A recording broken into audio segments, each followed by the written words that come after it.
Mummy, मैं कह रहा हूँ ना, मैं माही से ही शादी करूंगा, नहीं तो मैं जिंदगी भर कुंवारा ही रहूंगा और ये मेरा आखिरी फैसला है। अब इस विषय पर मैं आपसे आगे बहस नहीं करूंगा। तभी मयंक की मम्मी आकांक्षा जी ने कहा, बेटा तू समझता क्यों नहीं है? हमने तेरे सामने माही की जन्म कुंडली पंडित जी को दिखाई थी ना, और उन्होंने माही की कुंडली में मांगलिक दोष बताया है। अब तू बता, सब कुछ पता होते हुए हम तेरी शादी एक मांगलिक लड़की से कैसे कर दें? तो जानता नहीं कि मांगलिक दोष वाले की जीवन साथी की मौत जल्दी हो जाया करती है। इसलिए तुझे मैं समझा रही हूँ, तो भूल जा माही को। आकांक्षा जी ने मयंक को बहुत समझाया, पर मयंक का कहना था कि जब मैंने माही से प्यार किया था, तब मैंने उसके साथ प्यार करते हुए जन्म कुंडली का मिलान नहीं किया था। ना ही मैं इन मिलानों को मानता हूँ।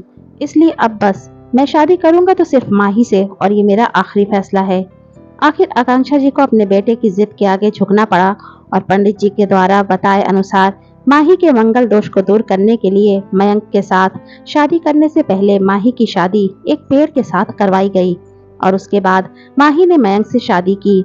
माही दुल्हन बनकर मयंक के घर आई, पर आकांक्षा जी को माही का मांगलिक होना अभी भी खटक रहा था और आकांक्षा जी उसे दिल से नहीं अपना पा रही थी, और घर में कुछ भी परेशानी आती तो उसका दोष माही को ही दिया जाता।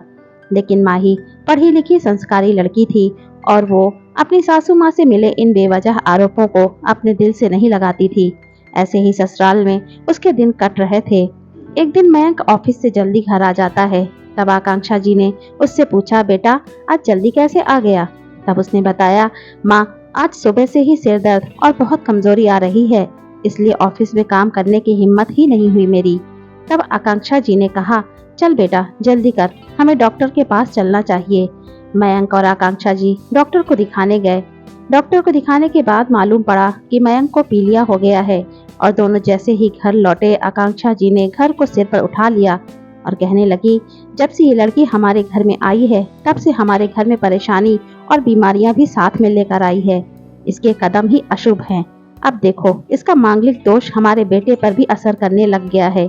कल को अगर मेरे बेटे को कुछ हो गया तो कौन जिम्मेदार होगा? तभी माही ने कहा, मम्मी जी प्लीज, और कितना नीचा दिखाएंगे मुझे?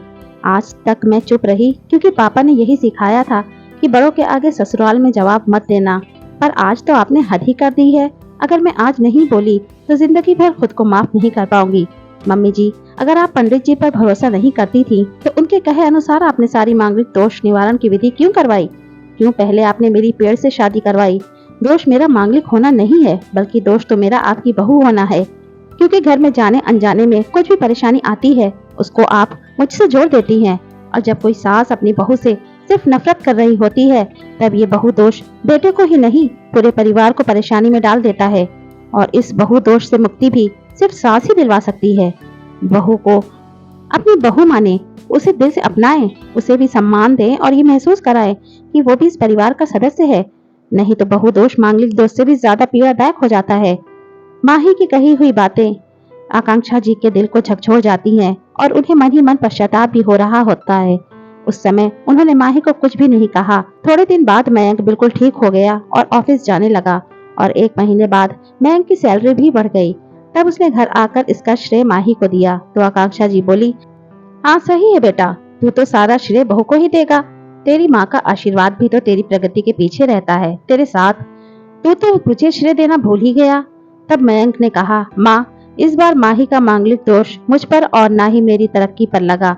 और माँ, जब हम बुरी परेशानियों का श्रेय माही को देते हैं तो अच्छे कामों का श्रेय भी तो माही को ही देना चाहिए, इसलिए आज का सारा श्रेय माही को जाता है, मयंक ने हंसते हुए कहा। तब माही बोली, मयंक तो क्या तुम भी मुझे ऐसा समझते हो? तब मयंक ने कहा, नहीं माही, बिल्कुल नहीं, बल्कि मैं तो माँ को यह समझाना चाह रहा हूँ कि सुख दुख हमारे जीवन का हिस्सा है, और कभी जीवन में खुशियाँ आती हैं तो कभी गम भी आते हैं। इसके लिए हमें परिवार के सदस्य या अपनी बहू को दोष देना उचित नहीं है। तभी आकांक्षा जी बोली, बेटा सही कह रहा है तू, और तेरी तरक्की ही बहुत है मुझे इस झूठे दोषों से बाहर निकालने के लिए।